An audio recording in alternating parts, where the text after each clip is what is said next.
So here we are with episode 7 of She-Ra and the Princesses of Power. Last episode, we've got to meet yet another Etherian princess and managed to get her onto our side for the whole war and stuff. I've completely forgot to write her name in my notes, but I presume it's Entrapta, because there's this one name that I kind of just wrote and I didn't do anything with it, so I assume it's her. Had some issues with last episode, but we'll just have to see whether we will find the other Etherian princess and bring her on over to our side, or we're just gonna go through something else. We'll just have to see. If you guys like the video, like the video. If you dislike it, dislike it. I do have my full length up on Patreon and early access on the YouTube memberships. Other than that, let us get started. They're just sleeping in the Whispering Woods. Shadow Weaver's got her shadow puppet or whatever. Shadow spies. Why are they sleeping in the forest? Why is it the one who snores is always the first one to fall asleep? You know what? I don't snore. I feel that. Adora? What are we looking at? I don't know. I heard a noise in the woods last night, and I thought I saw something. What, like a bunny? Maybe a butterfly? No, danger. I know you're on edge because of what happened with Entrapta's infected robots, but it's all Ah, over now. okay. You've got to relax. You need a vacation, which is why we're going to Mysticor. It's got tranquil gardens and beautiful. Does that mean he's gonna lead the shadow spies straight to her? Straight to Mysticor? Mysticor is protected by an invisibility spell, so evil can't find it. What if the evil is following her? Oh my god! For a second there, I thought it found the camera. Shadow Weaver, you wanted to see me? Salute. Of course, Captain. She's out here recharging, or telling the crystal to obey her. This is going to be too easy. And yet you guys still have not won the war. Fine. Another Adora mission. I'm going to use my magic to go after Adora myself. No one else can be trusted to bring her back to the Horde. Least of all You. Oh! Damn, getting kicked off of Adora duty.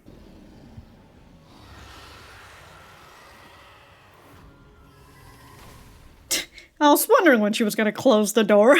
Make sure nobody disturbs me, she says as she's just fucking yelling in that room. Overlooking a 1,000-foot drop? Yes, we are, but not for long. Just jump right in. Wow, holy crap. Alright. Alright. How low was that fucking rock? Oh. Well, you are stressed, but you also saw. How did it get on the rock? Well, they did say the barrier, evil can't find it. Doesn't mean that evil can't go in. My Aunt Casta can be. Cast a spell. Oh?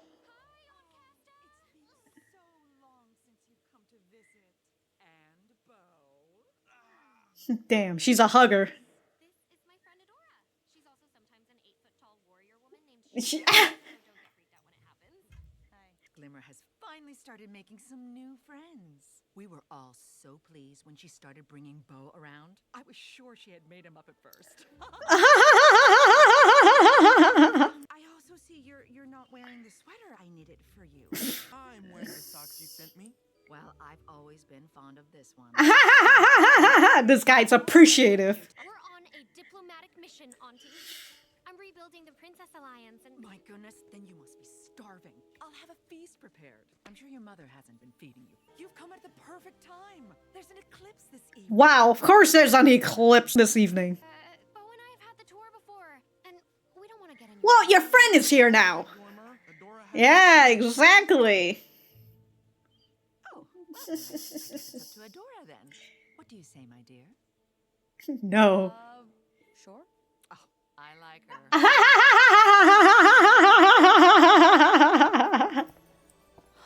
Wow, the lunar lenses. We use them in the monthly ceremony ceremonies to renew Mysticore's magic defenses. I've seen the ceremony dozens of times, and we're all really tired from traveling. Maybe we'll skip it this time. You can skip it. Nonsense. Your friend Adora hasn't seen it, and it's quite a sight to behold. Yeah, Adora hasn't seen it. Auntie, I didn't mean it that way. Adora? Just running. It's Some enthusiastic. These are the great ones who have led Mysticore through the ages. This is Micah, my brother.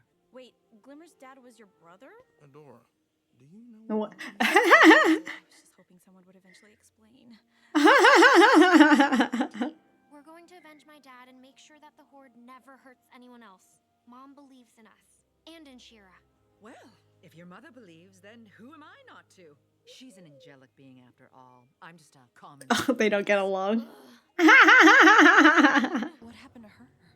Light Spinner, a scar on Mysticore's past. Light Spinner. In complete control above all else, and she was cast out. Oh, was that Shadow Weaver? But those are only children's tales. Oh, you know, sometimes children's tales are true. It's the last time you were here, Glimmer. Yeah, is that Shadow Weaver? Oh, snap! Okay, Oncast has gone to fix us a big dinner, and now it's finally beach time! You okay? Yeah, she's ready to fight. So we just, like, lie here?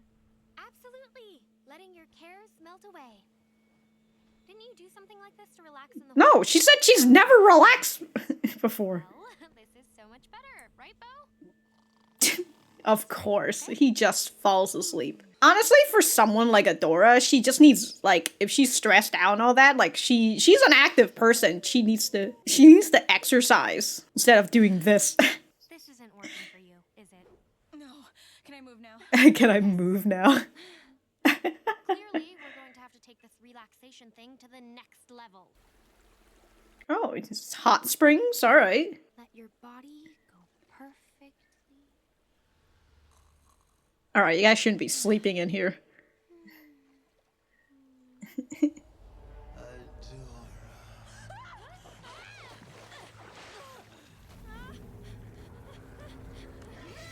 Oh, is she dreaming? Like, what? How's her sword just on the ground? Adora, you brought your sword in here?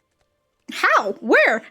It was just on the ground. Shadow Weaver raised me. In the Horde, she taught me how to read and tie my boots and how to subvert the enemy and be victorious in battle. Okay, sure. Mom stuff. No.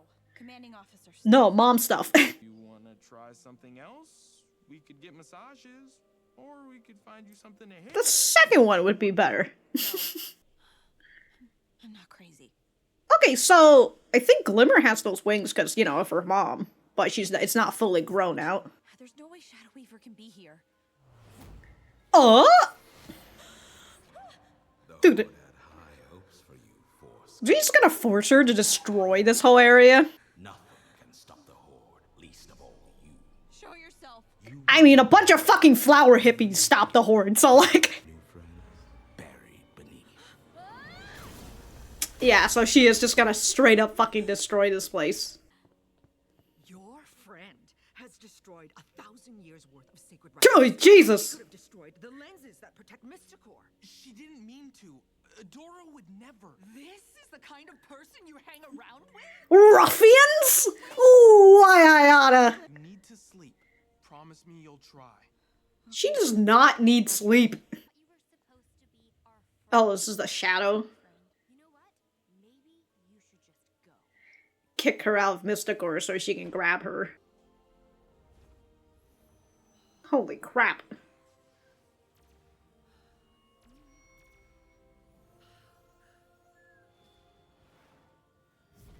Oh!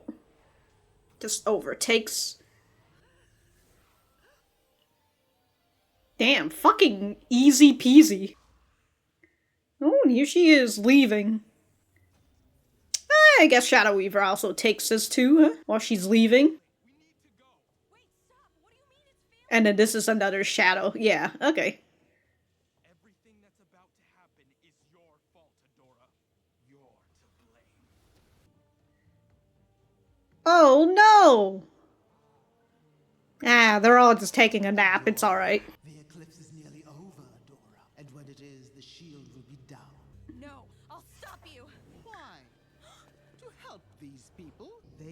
cleared my dark power. They'll never accept you. You are the ambitious, cutthroat, ruthless warrior I raised you to be. Nature versus nurture and all that. Rule by my side. Rule by my side? You trying to overthrow Lord Hordak? You hurt my friends, so now you're gonna pay. Yeah! The power of love and friendship! Well, Eclipse will be over in moments. Mr. don't worry. She has her own light. Oh wow, it's a shield! Wow, she unlocked a new mode. That just looks like a bug. Okay, she was a child when you took her in. You were a baby, you are nothing, Adora. No. I'm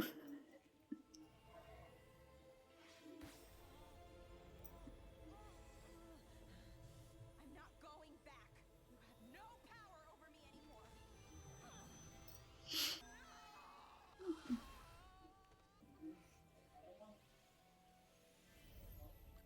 Wow! The shield's back up! It's my fault she was here. I endangered Mysticor. Nonsense. You saved Mysticor. Glimmer has chosen her friends well. I'll knit you a Well, I'll knit you a sweater. Very broad shoulders.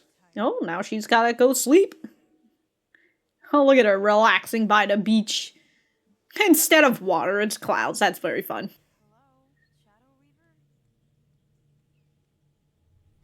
No. We're just gonna touch. Oh, woman. No! Bo and his giant heart! No!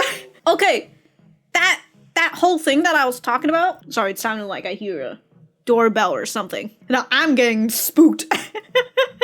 Yeah, that whole thing that I was talking about last episode, I will talk about it once we get right back to the center.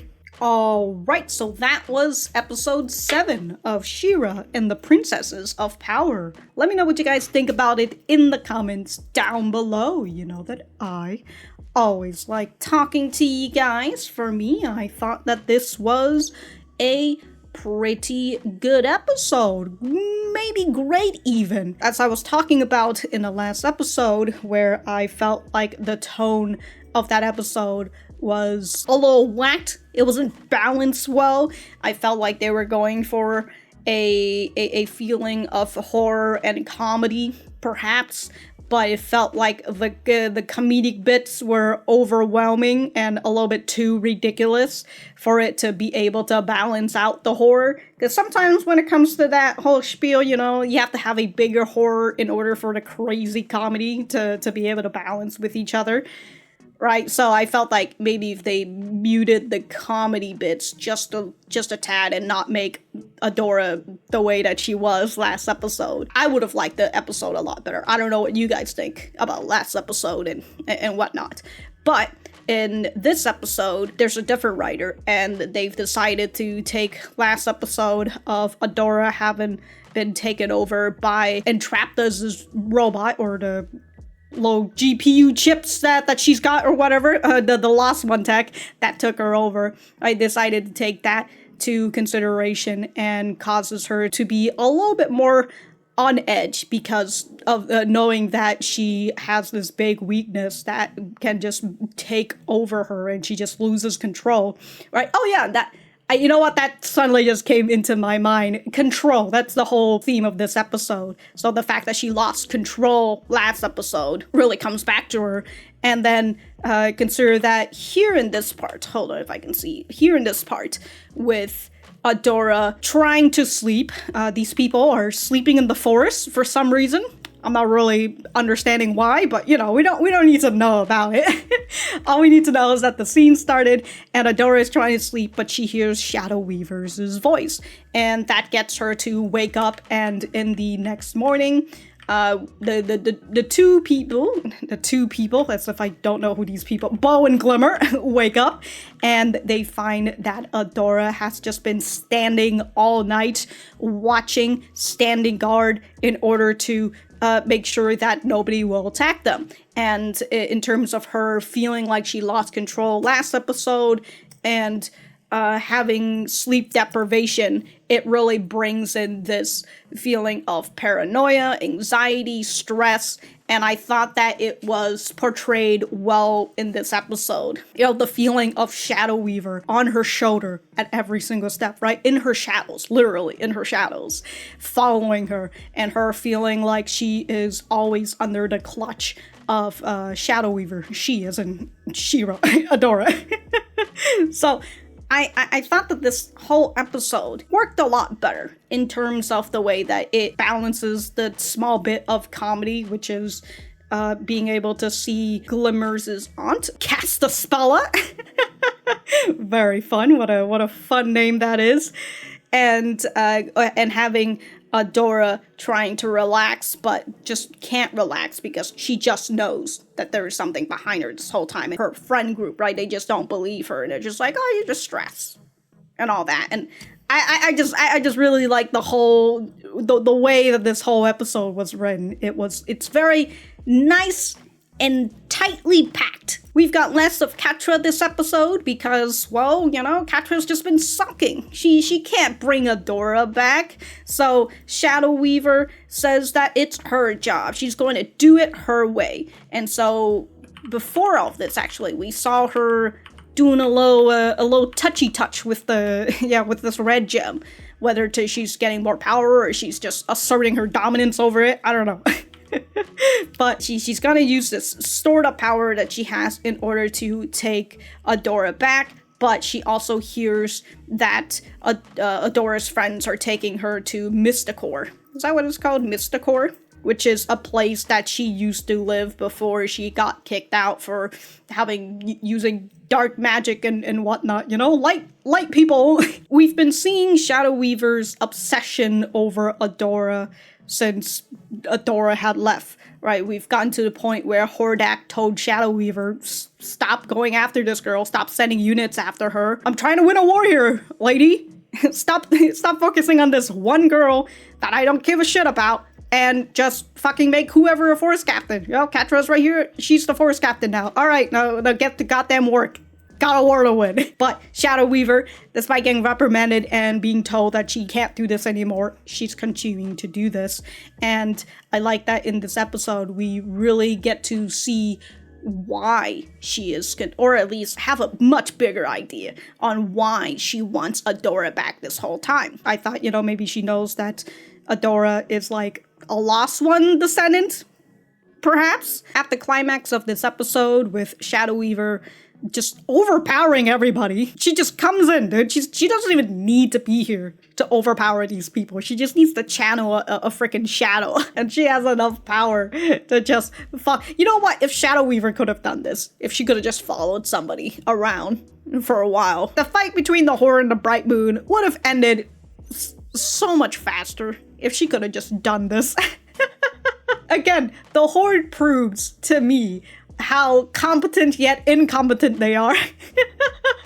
They have an overwhelming force and basically an opponent that they're fighting that doesn't really want to deal damage, that's just constantly on defensive instead of on the offensive. And they still haven't fucking won the war. God, the Horde, dude. Anyways, this scene with Shadow Weaver talking to Adora and going through the whole theme of Adora feels like she does not have power. She felt like she lost power, and now Shadow Weaver is taking control of her. Taking power, taking control. That's kind of each the same thing. And here we have Shadow Weaver who says, these people would never accept you. I accept you because you know why? I used to be Light Spinner. And as we've learned, Light Spinner is a scar on Mysticor, and she is able to control power, the magic well and all that, but you know, she's gone a little bit too dark. We can't have that. Again, light people only. And so they forced her out. I assume Hordak took her in. Honestly, these light people, they really be out here not really being forceful enough. Should have just executed her. Just my humble opinion. I mean, look what happened now. Even Castaspella was just like, you know, maybe she's probably been waiting this whole time in order to exact her revenge, but that's just children's tale. Like, you guys are a little bit too optimistic sometimes. Yeah, she tells Adora that nobody will accept her, and that she has gone through the same thing, despite Adora not really gone through the full wrath of being tossed out of Mysticor, being tossed out of the place that she has just gone a new home in, right? In Bright Moon and all that. Adora has not experienced that yet, but Shadow Weaver is projecting it onto her, saying that whole spiel that I was saying. And then her constantly telling Adora, you are nothing before I raised you. You are nothing before I picked you up and, you know, turned you into this ruthless warrior who will do anything to finish her job or whatever. So it does feel like an abusive relationship between a parent and a child, and in this case, a daughter and a mom. But I was also thinking about the mom. Somewhere, it's the mom from Tangled.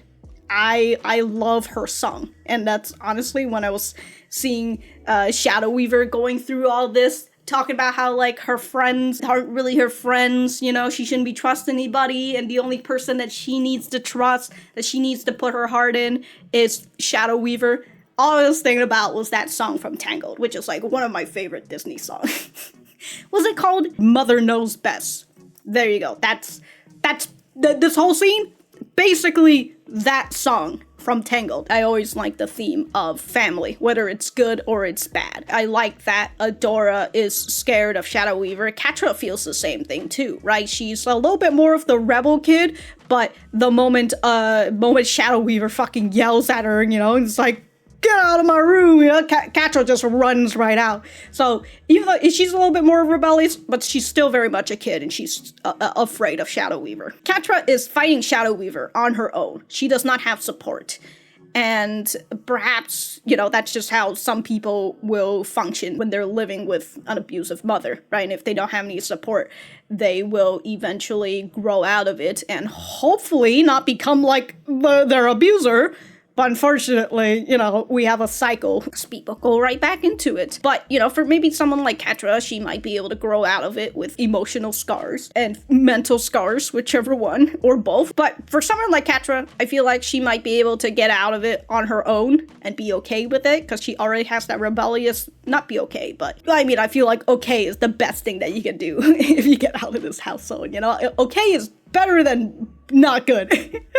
But for someone like Adora, it feels like, since she was the person who was really into the whole lore of the Horde, right? She believed the lessons and everything, while Catra was the one who was just like, you fucking believed it? No, bro, this is all just propaganda and lies. Considering that that's how Adora was before she left, of course she would have continued to stay under in the palm of Shadow Weaver's hands. But now that she has a support system, now that she has friends who cares for her, now that she's able to embrace love and understand love, right? Knowing that this is a feeling that she should feel and not something that she has to, she should never understand. And so here's Adora, who's learning all that, and she's fighting back against her mother figure, Shadow Weaver, telling her, you know, I've got friends now, Mom. And, you know, I really enjoyed episode 4, but I will say this episode right now is probably my favorite so far. And I just hope that the next episode will be able to continue on with the hype, you know, if it's by a different writer and all that. I was seeing writers, but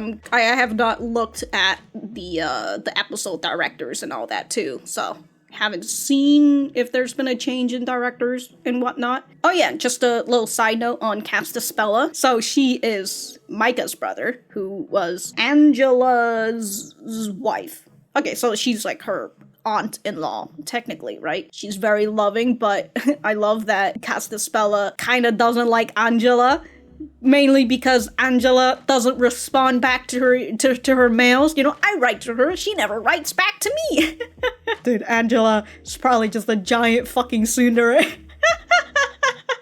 I mean, we see the way that Angela is to Glimmer, right? She's strict with her, but she still is very much loving. You know what? Speaking of Angela, because the difference between Angela and Shadow Weaver, when Adora was talking to Bo and Glimmer about Shadow Weaver, talking about how she was the one who raised her, taught her how to tie her boots and all that, and Glimmer says, so motherly stuff. I was like, yeah, at that point I was just kind of thinking, like, just motherly stuff, yeah, I get that. But then I remembered that Angela is just a tad bit like Shadow Weaver in the way that Shadow Weaver treats Adora. Angela is strict with her daughter, and she wants Glimmer to do as what she says, in a way as with Shadow Weaver wanting Adora to do what she says. Except the difference is that Shadow Weaver, I would presume, sees Adora as a tool that she's able to use in order to lead her way to glory. And with Angela, she does it because she cares for her daughter. She cares too much for her, in fact. And especially after the loss of her husband, she does not want to lose another family member, especially if it's something that keeps her tethered to Micah. I thought that that was a very nice touch in, like, the difference in the mothers. One has good intentions, the other one doesn't. You can put the names to whoever on that. I also really like this part where they show Glimmer without a shirt on, and you get to see what I initially thought were like tattoos, because I was just like, tattoos? Why does she got wing tattoos on her back? But then I remembered that her mom technically has wings, so like these maybe aren't stickers on her back or tattoos on her back, and they're actually wings that are like slowly starting to sprout. And it kind of makes me wonder, because like there's like 5 seasons, so I'm just like, will Glimmer eventually grow her wings out, spread her wings and all that? Not that she needs to fly exactly, considering that she can teleport. I don't know, now that they showcase it, all I'm thinking about is like, are these going to grow over time? Because if it is, it's gonna be pretty fucking sick. But at the same time, maybe because she's half, because Castistella says, I'm just a common sorcerer, and your mom is like, the mystical woman or whatever, like a whole different race perhaps. And so maybe she's a half. She's not gonna be able to grow out her full wings. We'll just have to see. But until then, like I said, great episode. If I have anything else to say, I will write it in the description down below. Thank you guys for sticking around, and I will see you guys in the next episode.